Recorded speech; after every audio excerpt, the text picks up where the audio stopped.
School की पढ़ाई हो या कोई प्रोफेशन हो, जी जी, अगर उसमें समाज के लिए और देश के लिए कुछ करने की प्रेरणा या काम नहीं है तो वो काम बेकार है। अच्छा, मुझे शाखा में जाके समझ में आया जी कि भारत का इतिहास क्या है, भारत के कौन से महापुरुष हैं जिन्होंने भारत को सही अर्थों में गढ़ने का काम किया। अब हमने जो हिस्ट्री पढ़ी CBSE की, मुगलों तक सीमित रही है। मुझे थोड़े दिन तक तो समझ में नहीं आया कि ये भगवा ध्वज ही की क्यों हम प्रणाम करते हैं। फिर जब गुरु पूजन आया तो समझ में आया कि कोई भी व्यक्ति जो है, इंडिविजुअल जो है जी, वो गलती कर सकता है, वो अपना रास्ता भटक सकता है, वो अपना ध्येय बदल सकता है। लेकिन भगवा ध्वज यदि हमारा गुरु है तो वो हमको तेज ओज ज्ञान की प्रेरणा देता रहेगा और हम अपना रास्ता ढूंढते रहेंगे। वो वक्त की प्रॉपर्टी तब होगी जब किसी व्यक्ति ने उसको चैरिटी में दी है, और अगर वो चैरिटी में नहीं दी है तो उसको वक्त प्रॉपर्टी नहीं माना जाए और सामान्य जैसे केसेस चलते हैं वैसे चल। तो अगर ये दो काम हो जाए तो और किसी चीज की जरूरत नहीं। समस्या बाकी जमीन को लेके तो हर आदमी झगड़ता है, आप और मैं भी झगड़ सकते हैं। इधर कुछ दो सालों से थोड़ा सा लोगों को ऐसा लग रहा है कि सफाई का स्तर जो पहले बीच में मेंटेन हो रहा था वो कुछ नीचे आ रहा है। इस शहर की जो जनसंख्या 2030 में एक्सपेक्टेड थी वो 2023 में हो गई। ये भी देखने में आता है आजकल इंदौर में हम लोगों को कि सड़क पे चलते हैं और अगर सामने की गाड़ी में से किसी ने कुछ बाहर डाला तो सबसे पहले निगाह नंबर प्लेट पे जाती है और इनवेरिएबली वो इंदौर के बाहर की गाड़ी होती है। जब बिल्कुल शुरुआत में हमारा ड्राइव चालू हुआ तो जो छोटे डस्टबिन्स थे पेवमेंट पे लगे हुए, उनकी तादाद बहुत ज़्यादा थी। अभी वो तादाद बहुत कम हो गई है, उसके बाद वो सभी रिप्लेस नहीं हुई। एक बड़ा चैलेंज हम फेस करते हैं हॉस्टल्स से जी, क्योंकि जब गाड़ी आती तब वो उठते नहीं। जब वो उठ के जाते हैं तो जहाँ मन करता है वहाँ फेंक देते हैं। करेक्ट। तो जो काम 2019-20 तक पूरे हो जाने थे जी, वो हमने 2022 में शुरू करके अभी ख़त्म किए। 750 किलोमीटर हमने पानी की लाइन डाली है, 550 किलोमीटर ड्रेनेज की लाइन डाली है। वही खुद ही भी दिखती है, लोगों को लगता है कि सब फ्लड उसका रेस्टोरेशन है तो ठीक है। मैं इसीलिए कह रहा हूँ कि अगर उसकी बुराई भी हमारे पास आ रही है जी, तो वो हम लेने के लिए तैयार हैं, क्योंकि एक जनप्रतिनिधि के रूप में आपको कठोर निर्णय लेने पड़ते हैं। इंदौर लगातार क्लीनेस्ट सिटी देश का बना हुआ है, इसको ग्रीनेस्ट सिटी की तरफ ले जाने के क्या संभावनाएं हैं? तो मेरा हमेशा से विजन रहा है कि मैं 4-5 साल का मेयर नहीं। जी जी, मेरा काम 2050 में दिखे तब कोई एक आदमी भी ये कहेगा कि ये काम उस समय हुआ था। जी जी, तो मेरे कार्यकाल को मैं सफल मानूंगा। अभी अपने को कैसा लग रहा है 2028 तक कान पूरा प्रदूषण मुक्त हो सकती है? देखिए, बहुत कठिन और आइडियल दोनों प्रश्न हैं ये। इस पूरे दौर में पुष्पमित्र जी कभी सोचा था महापौर बन जाएंगे?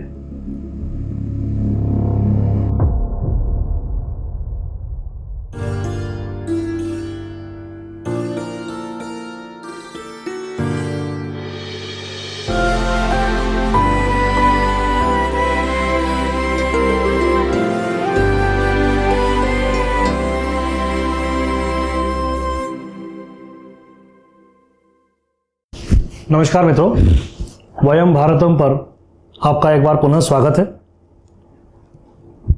आज के युग में, या यूँ कहें पिछले कुछ दशकों में, राजनीतिज्ञों की कुछ एक अलग पहचान आम जनता के मन में बनी हुई है।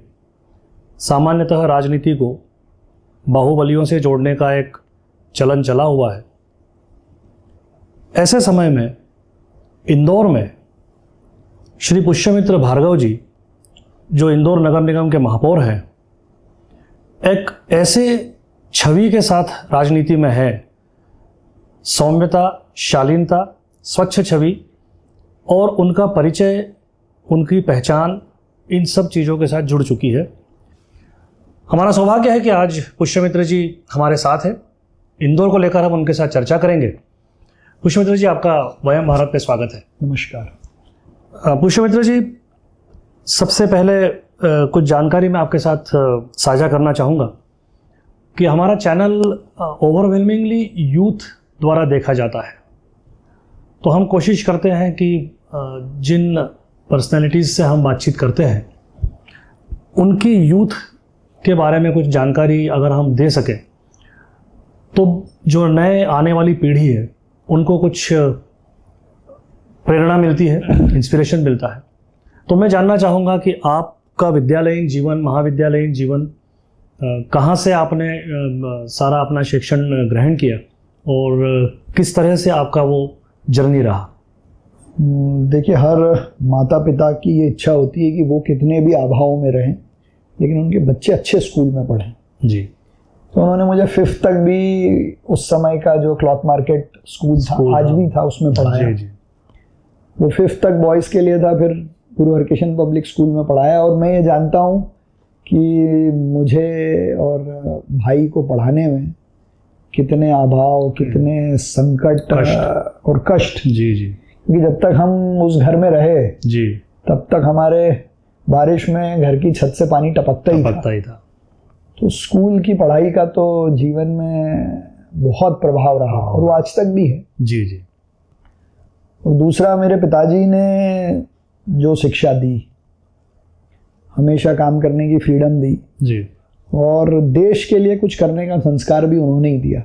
बहुत बढ़िया। कि चाहे स्कूल की पढ़ाई हो या कोई प्रोफेशन हो, जी जी, अगर उसमें समाज के लिए और देश के लिए कुछ करने की प्रेरणा या काम नहीं है तो वो काम बेकार है। बहुत अच्छा। तो एक सोशल रिस्पॉन्सिबिलिटी पूरी करने के लिए लॉ जैसे प्रोफेशन को मैंने चुना। वैसे बहुत कठिन था जी जी, क्योंकि उस समय लॉयर बनना या law as a career opt करना लास्ट ऑप्शन। एग्जैक्टली। और बड़ा ये दृष्टि से देखा जाता था। ये बैकग्राउंड रहा। फिर इसमें राजनीति में आप कॉलेज के समय से ही जुड़ गए थे या कॉलेज के बाद आपका? नहीं, मेरी जैसे ही स्कूल की पढ़ाई खत्म हुई जी, और फिर हमने अपना घर भी वहाँ से शिफ्ट करके सुदामा नगर जब घर शिफ्ट किया तो मैं देखा करता था घर के पास में, अभी भी हैं वो 96 ईयर्स के हमारे चिदम्बरे जी, और ठंड हो, बरसात हो, गर्मी हो, कोई आए या ना आए, वो ठीक 6:15 बजे घर से निकल कर जितने लोग उनकी शाखा में जाते थे उनको बुला के राम मंदिर पे शाखा लगती थी। फिर मैं चिदम्बरे दादा के साथ शाखा में गया तो 1-2 दिन तो गया, फिर गया नहीं। पर मैं 2 दिन गया तो वो तीसरे दिन से मुझे उठाने लगे। तो शाखा में जाना शुरू किया, फिर शाखा में मन लग गया। शाखा का अनुशासन, देशभक्ति। अच्छा, मुझे शाखा में जाके समझ में आया जी कि भारत का इतिहास क्या है, भारत के कौन से महापुरुष हैं जिन्होंने भारत को सही अर्थों में गढ़ने का काम किया। अब हमने जो हिस्ट्री पढ़ी CBSE की, मुगलों तक सीमित रही है, उसमें 3-4 चैप्टर तो मुगल्स के ही थे। बिल्कुल। और शिवाजी पे एक 4 लाइन का एक पैराग्राफ था, महाराणा प्रताप पर 3 लाइन थी, बिल्कुल, भगत सिंह पे 2 लाइन थी। तो हम ये सोचते थे यही हमारे देश का इतिहास है। लेकिन शाखा में, शाखा शुरू होने से लेकर ध्वज लगने से ध्वज उतरने तक की जो पूरी 1 घंटे की एक्सरसाइज है जी, उसमें हर 1 मिनट में व्यक्तित्व विकास से लेकर राष्ट्र निर्माण की ट्रेनिंग है। ओके भाई, भगवा ध्वज हमारा गुरु है। मुझे थोड़े दिन तक तो समझ में नहीं आया कि ये भगवा ध्वज ही की क्यों हम प्रणाम करते हैं। फिर जब गुरु पूजन आया तो समझ में आया कि कोई भी व्यक्ति जो है, इंडिविजुअल जो है जी, वो गलती कर सकता है।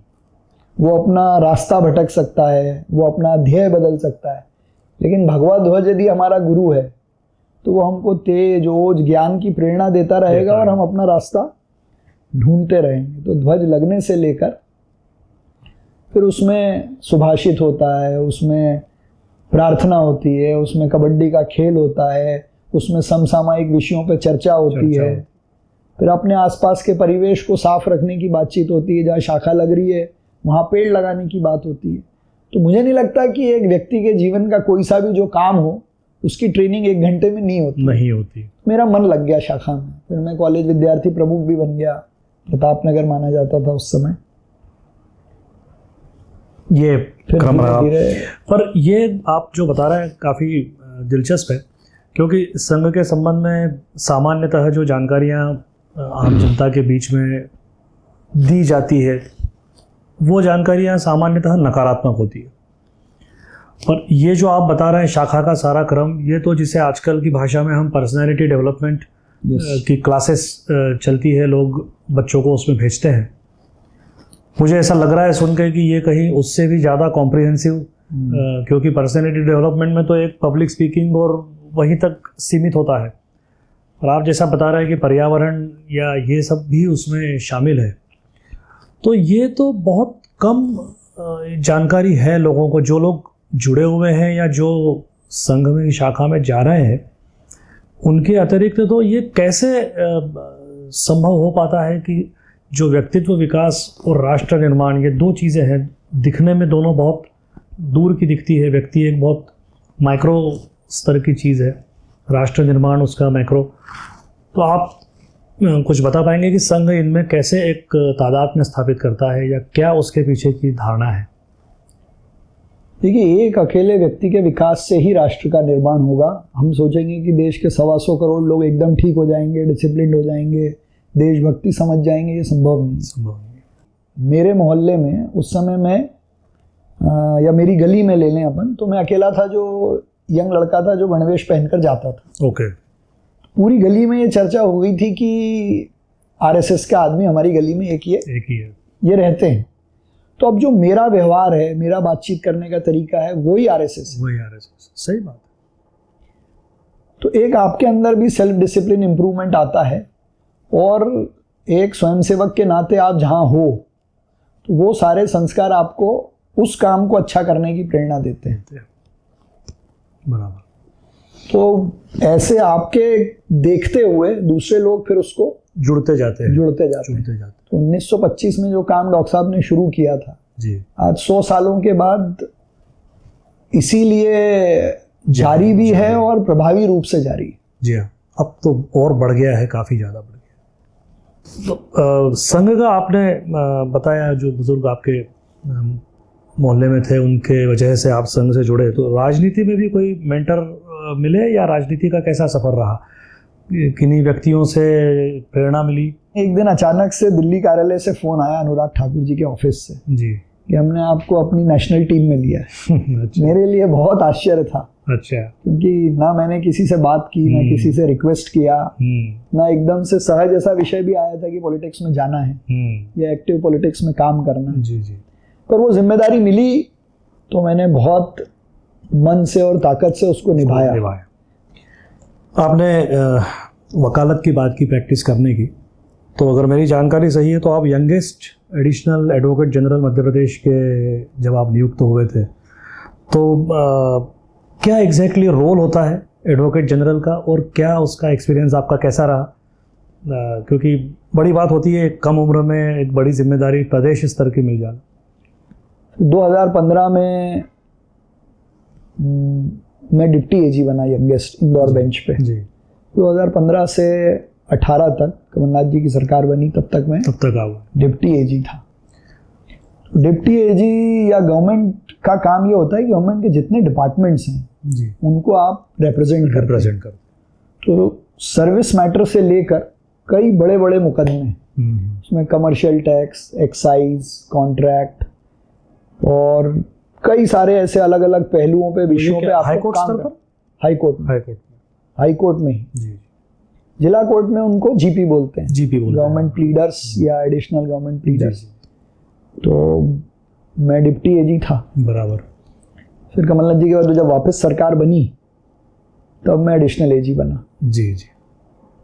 तो करीब 150 से ज़्यादा मेरे रिपोर्टेड जजमेंट हैं।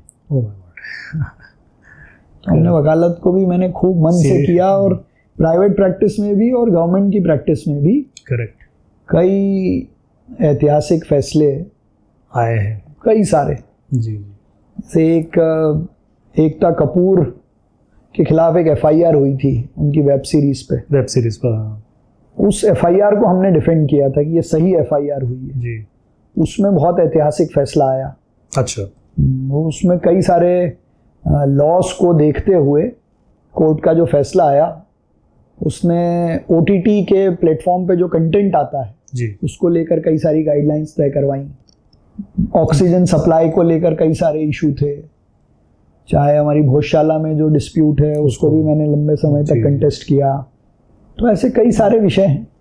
अब अपना जो कॉरपोरेशन का विषय है उसके पहले, अब चूंकि ये वकालत की बात चल रही है तो थोड़ा सा विषयांतर करते हुए, अभी देश में वक्फ एक्ट को लेके काफ़ी चर्चाएं चल रही है। केंद्र सरकार ने उसको प्रस्तावित किया एक बार, फिर उसको अभी पार्लियामेंट्री कमेटी को दिया हुआ है, जेपीसी को दिया हुआ है। गृह मंत्री ने ये मोर देन वंस बोला हुआ है कि नेक्स्ट सेशन में हम उसको प्रस्तुत करेंगे और पास भी करा लेंगे। थोड़ा सा इस पे कुछ अगर दर्शकों के लिए खास तौर से, कि क्या वो एक्ट है और क्या उसका यहाँ पर लोकल मतलब स्थानीय स्तर पर उसके कुछ प्रभाव? नहीं, देखिए, वक्फ एक्ट से किसी को आपत्ति नहीं है जी। मुस्लिम समाज अपनी संपत्ति को संभाल के रखने में, उसका केयर टेकिंग मेंटेनेंस करने में कोई कानून बना है, उससे किसी को आपत्ति नहीं है। लेकिन उसके जो प्रावधान हैं, और वो प्रावधान यदि किसी और के राइट्स को इन्फ्रिंज करते हैं, उसको नुकसान पहुंचाते हैं, तो उस पर बात करनी ज़रूरी है। जैसे 2 उदाहरण मैं आपको देके बताता हूँ। वक्फ एक्ट का एक प्रोविज़न ये है कि लंबे समय से अगर कोई ज़मीन वो उपयोग कर रहे हैं तो उन्होंने वक्फ की उसको रजिस्टर्ड कर ली। तो वक्फ या ट्रस्ट क्या होगा जी? मैं चैरिटी करने के लिए अपनी ज़मीन देना चाहता हूँ। बिल्कुल। तो पहले तो उसका कोई मालिक हो, और वो मालिक चैरिटी करना चाहे। बिल्कुल। और फिर वो चैरिटी पर्पस के लिए यूज़ हो। उसका यूज़ कैसे होगा ये वक्फ एक्ट बताएगा। करेक्ट। तो ऐसी कई एकड़ों की ज़मीन है जो या तो सरकारी थी जी, या किसी और की थी, वो वक्फ में दर्ज हो गई। अगर आप अब उसको रजिस्ट्रेशन को चैलेंज करते हो तो उसका केस चलता है वक्फ ट्रिब्यूनल में जी। और वक्फ ट्रिब्यूनल के जितने मेंबर्स हैं वो भी वहीं से हैं। अब उसके बाद की रेमेडी है सुप्रीम कोर्ट, हाई कोर्ट में रिवीजन की जी। उसका स्कोप बहुत लिमिटेड है। तो अपने टाइटल की लड़ाई जैसे बाकी सब सिविल कोर्ट में लड़ते हैं जी, सबको वो मौका मिले। एक दूसरा, वो वक्त की प्रॉपर्टी तब होगी जब किसी व्यक्ति ने उसको चैरिटी में दी है, और अगर वो चैरिटी में नहीं दी है तो उसको वक्त प्रॉपर्टी नहीं माना जाए, और सामान्य जैसे केसेस चलते हैं वैसे चले।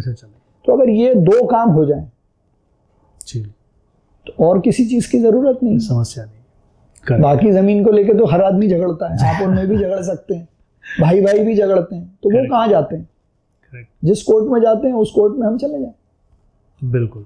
और ये हमने करके बता दिया है। जब देश भर में वक्फ एक्ट के अमेंडमेंट को लेकर सुझाव मांगे जा रहे थे जी, तो इंदौर में जहाँ ताजिए ठंडे होते थे, करबला वो करबला मैदान उसको मानते हैं। हमारे यहाँ वहाँ धोबी समाज के लोग लंबे समय से उस पर धोबी घाट लगता आया है, तो वो भी एक डिस्प्यूट था जी।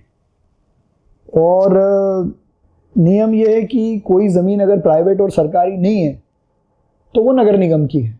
अच्छा। तो नगर निगम की ज़मीन थी वो, और वो 89 में चूंकि वहाँ ताजिए ठंडे होते रहे, इस एप्लीकेशन पे वो वक्फ में रजिस्टर्ड हो गई। ओके। तो हमने प्ली ये ली कि अगर ये वक्फ है, ट्रस्ट है, तो इसको किसने दी, वो आदमी आए सामने। करेक्ट। कोर्ट ने हमारी ये प्ली मान ली। अच्छा। और वक्फ रजिस्टर्ड प्रॉपर्टी का केस सुना जी, और उसको वक्फ की प्रॉपर्टी नहीं मानते हुए नगर निगम को मालिक घोषित किया। ये तो एक्ट लागू होने के पहले ही आपने लागू कर दिया है एक तरह से। तो एक्ट में भी मुझे लगता है यही 2 संशोधन हो जाए। दूसरा, उसका मैनेजमेंट जैसे बाकी प्रॉपर्टीज का सरकारी मंदिरों का कलेक्टर करता है, तो इनका भी कलेक्टर करे। इस मामले में क्यों भेदभाव हो? सही है। उम्मीद करते हैं कि आने वाले सत्र में अच्छा ही होगा, और अभी नहीं होगा तो फिर कब होगा? बिल्कुल। इस पूरे दौर में पुष्पमित्र जी, कभी सोचा था महापौर बन जाएंगे? इस दिशा में कभी सोच थी? देखिए, मैं तो स्टूडेंट एक्टिविस्ट था, विद्यार्थी परिषद का कार्यकर्ता था, उसी के संस्कार के कारण सेमी पॉलिटिकल काम भी किया। फिर मैं तो युवा मोर्चे में भी मैंने लंबे समय तक काम किया, कई सारे चुनावों में काम किया। तो एक चुनावी राजनीति पब्लिक पॉलिटिक्स करने का तो मन था ही, और मुझे लगता है ये भारतीय जनता पार्टी में ही संभव है कि एक चाय बेचने वाला देश का प्रधानमंत्री बन जाए, बिल्कुल, एक गरीब किसान का बेटा 18 साल मुख्यमंत्री रहे, सही बात, एक मजदूर का बेटा मध्य प्रदेश का मुख्यमंत्री बन जाए, करेक्ट, और ऐसे सैकड़ों उदाहरण है, सही बात। तो मेरे जैसे एक यूथ को मौका तो बीजेपी में ही मिल सकता है, ऐसा मुझे विश्वास था। जी जी जी, पर वो अवसर मेयर के रूप में आ गया, ये कोई योग हो सकता है। योग की बात, बिल्कुल ठीक है। अब थोड़ा सा हम शहर की स्थिति के बारे में बात कर लेते हैं। जाहिर है इंदौर में चूंकि अब पिछले 7 वर्षों से सफाई में हम शीर्ष पे देश में लगातार बने हुए हैं, और सफाई को लेके यहाँ पर बहुत काम निगम ने भी काम किया है, कर रही है, आज भी चल रहा है। और वास्तव में हम लोगों को भी एक नागरिक के रूप में गर्व भी होता है, और ऐसा भी लगता है कि कभी विश्वास नहीं होता था कि शहर में ऐसा परिवर्तन आ सकता है, पर वो परिवर्तन आज हम देख रहे हैं। लेकिन इधर कुछ 2 सालों से थोड़ा सा लोगों को ऐसा लग रहा है कि सफाई का स्तर जो पहले बीच में मेंटेन हो रहा था वो कुछ नीचे आ रहा है। तो आपके पास इस संबंध में क्या रिपोर्ट्स हैं, और आपको क्या लगता है कुछ एक्शन प्लान या क्या कारण हो सकते हैं? देखिए, जो हमारे सफाई के सेट पैरामीटर्स हैं उसमें तो रत्ती मात्र का भी कोई बदलाव नहीं है, लेकिन इसको दूसरे परिप्रेक्ष्य से समझना पड़ेगा। एक, लोगों की अपेक्षाएं बढ़ गई हैं। पहले थोड़ा कचरा लोगों की नज़रों में नहीं आता था, अब थोड़ा भी नज़रों में आता है, इसलिए हमारी रिस्पॉन्सिबिलिटी बढ़ी है, मैं उसको एक्सेप्ट करता हूँ। एक, दूसरा, इस शहर की जो जनसंख्या 2030 में एक्सपेक्टेड थी वो 2023 में हो गई। अच्छा, ये बड़ा परिवर्तन है। बड़ा तो हाँ। उतनी बड़ी पॉपुलेशन को उसी संसाधनों में कैटर करना, ये बड़ी चुनौती है। बिल्कुल सही।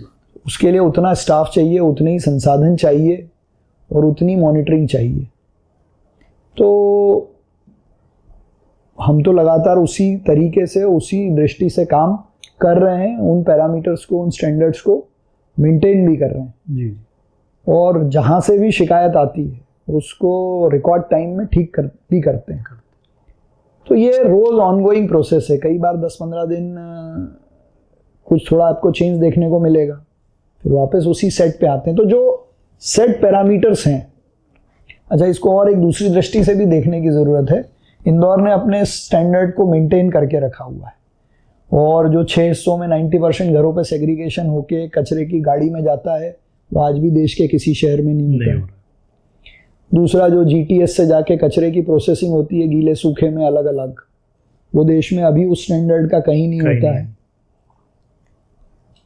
तीसरा, जो भारत सरकार के स्वच्छ भारत मिशन के पैरामीटर हैं जी, उसमें ऐसा नहीं है कि मतलब जब पुरस्कार पहले मिला तब भी, और मैं मेयर बना 2 साल से मिल रहा है तब भी, या 8वीं बार जब सर्वेक्षण होगा तब भी। तो सर्वेक्षण करने के कुछ पैरामीटर्स, जिसमें वो शहर की कुछ बैकलाइंस चेक करते हैं, कुछ मेन रोड चेक करते हैं। तो वो जो पैरामीटर्स हैं उसको हमने बढ़ाया है। उन्होंने अगर 1/4 शहर मांगा तो हमने उसको 1/4 से ऊपर ले जाने की कोशिश की जी। तो पूरे 7 साल में शहर की सारी बैकलाइन बहुत साफ थी, एकदम नीट एंड क्लीन थी। इसका हम प्रयास कर रहे हैं, लोगों की अवेयरनेस से ये हो भी रहा है। तो वो उस फॉर्मूले से भी चीज़ों को समझना बढ़ेगा कि अब लोगों की अपेक्षा बढ़ गई है। ये बात तो तय है कि लोगों की अपेक्षाएं बहुत बढ़ गई है, और ये आपने एक इंटरेस्टिंग जानकारी दी कि पॉपुलेशन की ग्रोथ जो है वो एक्सपेक्टेशन को बीट कर रही है। तो ये एक बड़ा कारण है अपनी जगह। ये भी देखने में आता है आजकल इंदौर में हम लोगों को कि सड़क पे चलते हैं और अगर सामने की गाड़ी में से किसी ने कुछ बाहर डाला तो सबसे पहले निगाह नंबर प्लेट पे जाती है, और इनवेरिएबली वो इंदौर के बाहर की गाड़ी होती है। इंदौर का आदमी अब ये नहीं करता है। इसी संदर्भ में लेकिन जो एक तरह का समझे कि जो समस्या नज़र आ रही है या लोग इसको महसूस कर रहे हैं कि पहले कुछ ऐसी गतिविधियां थी, रात को डिवाइडर्स क्लीन धुलते थे, या जो भी जुलूस चल रहा है या बारात चल रही है तो उसके पीछे गाड़ी चलती थी, या उन पे फाइन भी कई बार होते थे। वो ऐसा लग रहा है कि कुछ कम हो रहा है। एक और दिक्कत जो मुझे लगता है, जब बिल्कुल शुरुआत में हमारा ड्राइव चालू हुआ तो जो छोटे डस्टबिन्स थे पेवमेंट पे लगे हुए, उनकी तादाद बहुत ज़्यादा थी। अभी वो तादाद बहुत कम हो गई है, उसके बाद वो सभी रिप्लेस नहीं हुई। आई डोंट नो, कुछ पॉलिसी चेंज हुआ निगम के स्तर पर या जो भी रीज़न रहा, पर एक बहुत प्रैक्टिकल प्रॉब्लम जो मैं देखता हूँ हमारे कॉलोनीज़ वगैरह के अंदर, कि हमारे यहाँ बहुत बड़ी पॉपुलेशन यूथ की है जो या तो लेट घर आते हैं या सुबह जल्दी निकल जाते हैं, और वो बाहर से खाना बुलाते हैं। वो लोग क्या करते हैं, खाना अपना सब होने के बाद रात को रख देते हैं या वो बाहर रख देते हैं, गाड़ी आने तक चूँकि वो लोग रहते नहीं है, और स्ट्रे डॉग्स उसको खाने के स्मेल की वजह से उसको फाड़ फूड़ के उसको पूरा गंदगी फैला देते हैं।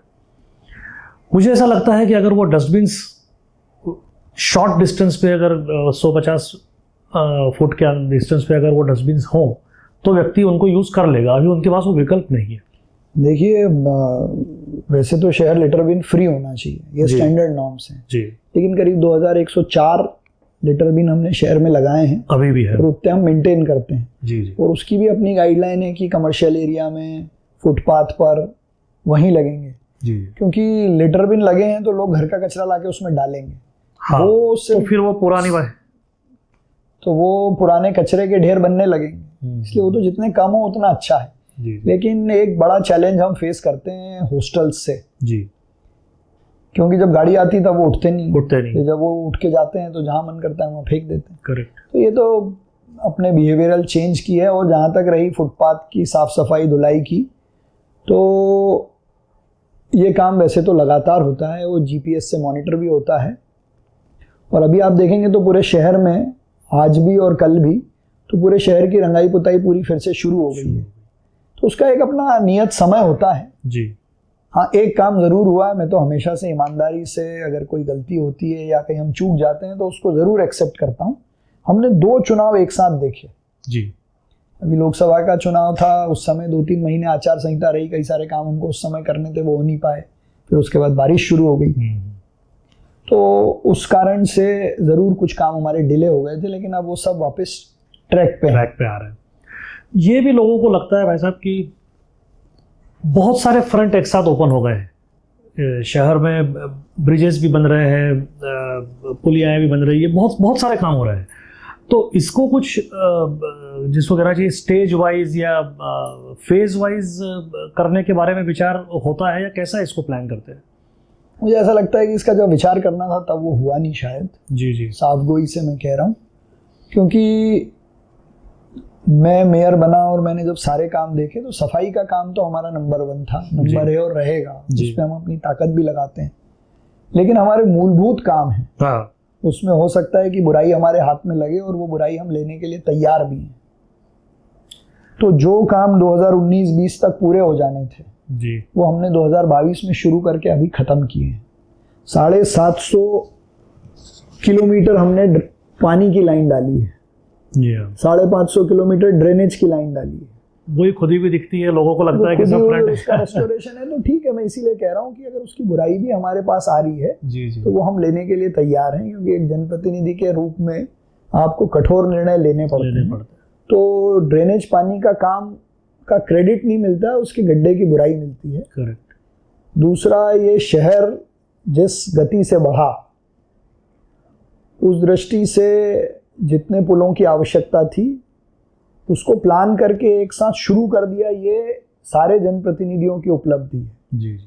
नेशनल हाईवे 5-6 पुल बना रहा है, MPIDC 4 पुल बना रहा है, IDA ने 4 पुल बनाए, नगर निगम छोटी बड़ी 8-9 पुलिया बना रहा है। तो 21 छोटे बड़े पुल इस शहर में बन रहे हैं, अंडर कंस्ट्रक्शन।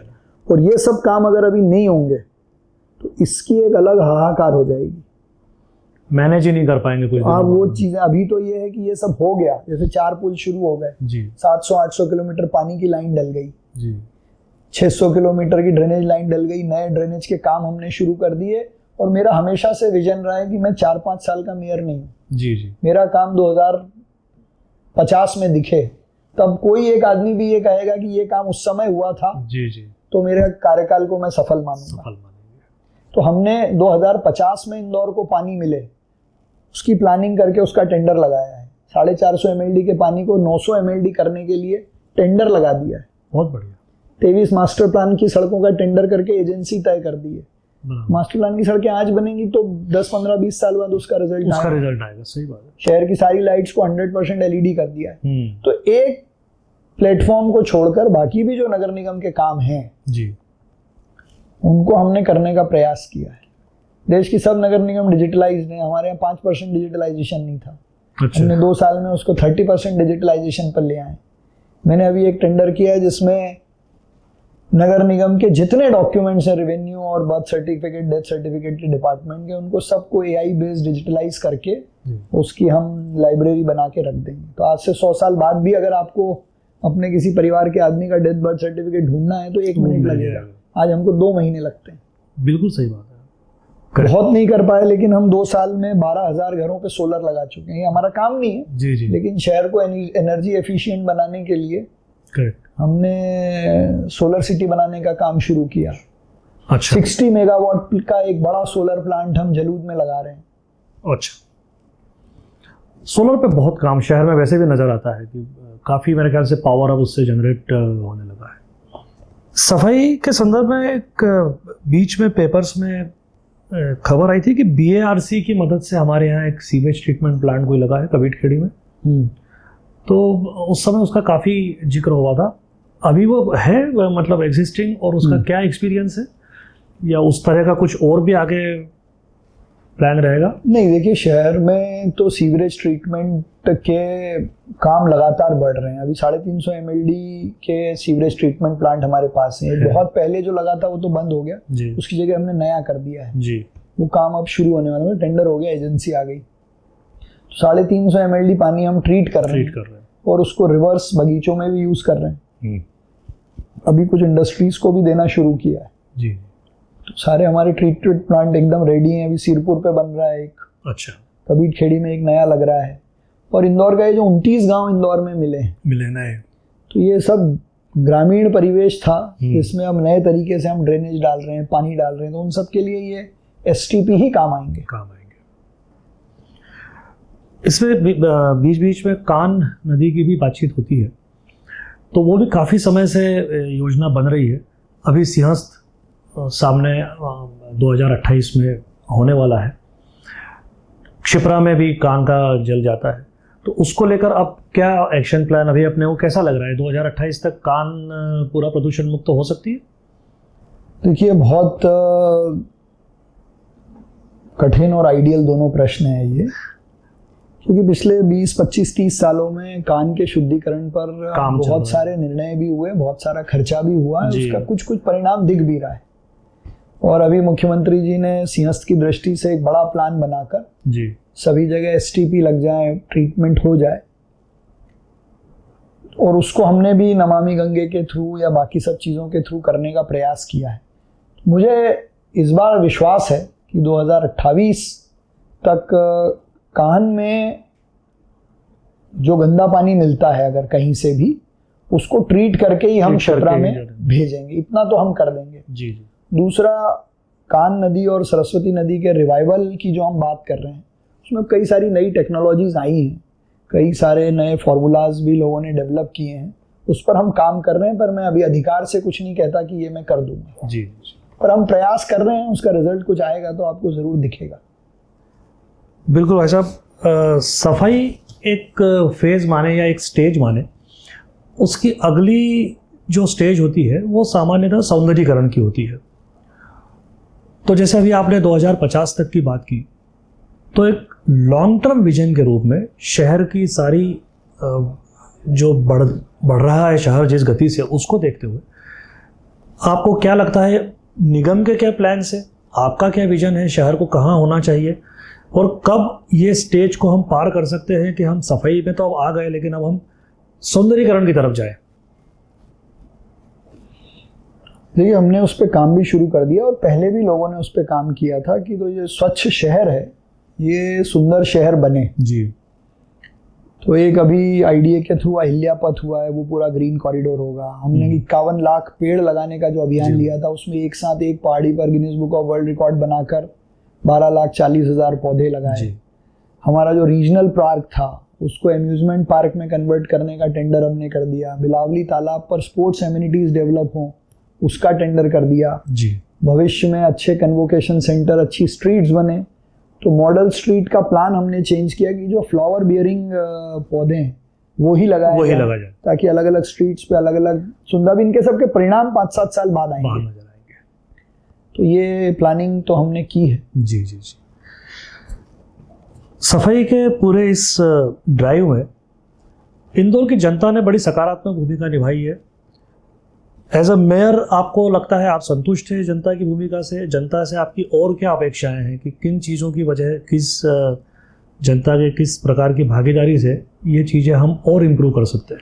नहीं, देखिए, इंदौर की जनता को तो जितना प्रणाम किया जाए उतना कम है। जो करके बताया इंदौर की जनता ने ही करके बताया है, तो उनकी तो जो सहभागिता है, जनभागीदारी है, उनका जो सफाई को आदत बनाना है, जी, जो बिहेवियरल चेंज जिसको हम बोलते हैं, देश भर में लोग पूछते हैं कि इंदौर कैसे नंबर 1 आता है, तो मैं यही कहता हूँ कि ये हमारा बिहेवियरल चेंज है जो आपको इंदौर से सीखना चाहिए, और अब इंदौर देश को सिखा भी रहा है। तो अब कुछ फ्रंट्स हैं जिस पर अभी हमको काम करने की ज़रूरत है। जैसे हमको हर बार एक बार नो थूथू अभियान चलाना पड़ता है, मतलब स्ट्रीट्स पे लोग ना अभी भी है। हाँ। वो एक काम है जिस पे अभी और मेहनत करने की ज़रूरत है। Very true. शहर के प्रबंधन में दूसरा महत्वपूर्ण मुद्दा यातायात का, जिसको अब पूरा शहर कहीं ना कहीं पीड़ित है। कुछ तो जो ये विकास कार्य चल रहे हैं इसका भी उसमें योगदान है, और कुछ समस्याएं रिकरिंग हर वर्ष सामने आती है, जैसे वाटर लॉगिंग का एक इशू रहता है। तो ये जैसा आपने बताया कि 2030 की जो पॉपुलेशन ग्रोथ एक्सपेक्टेड थी वो अभी हो गई है, और अब ये क्रम तो अभी लगता है चलता रहेगा। जिस तरह से विकास प्रदेश का भी हो रहा है, शहर का भी हो रहा है, तो इस दृष्टि से निगम क्या आगे एक्शन प्लान बना रहा है इसको हैंडल करने के लिए? इसको 2 अर्थों में समझना पड़ेगा। मैंने बहुत सोच समझ के ट्रैफिक की चुनौती को एक्सेप्ट किया था।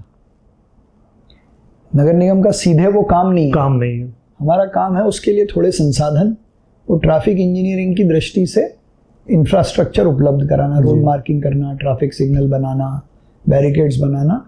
तो हमारा काम केवल उसमें 10-20% का है। लेकिन मैं शहर का प्रतिनिधित्व कर रहा हूँ, तो जो शहर की सबसे बड़ी समस्या है जी, उसी को हम चुनौती के रूप में स्वीकार कर रहे हैं।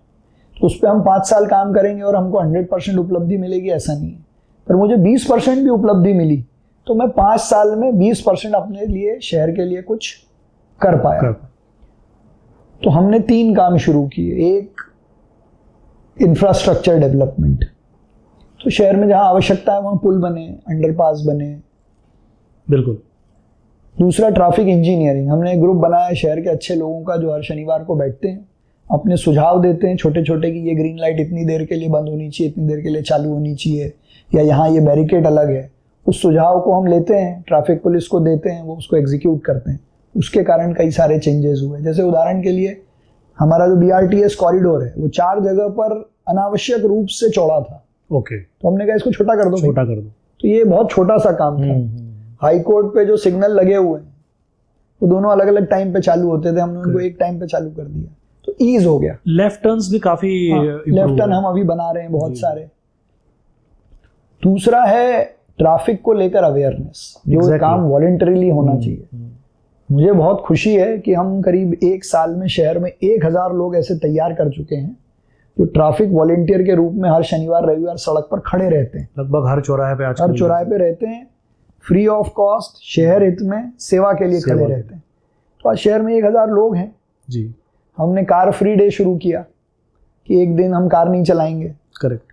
ट्रैफिक के दबाव को कम करने के लिए, पब्लिक ट्रांसपोर्ट को बढ़ावा देने के लिए, या पब्लिक ट्रांसपोर्ट को समझने के लिए, AQI को ठीक करने के लिए। तो गजब का प्रतिसाद मिला। तो काम कठिन है इसलिए हम नहीं करें या उसकी चुनौती नहीं लें, ये गलत है। तो वो काम हमने हाथ में लिया और हम उसके लिए आगे भी बढ़ रहे हैं।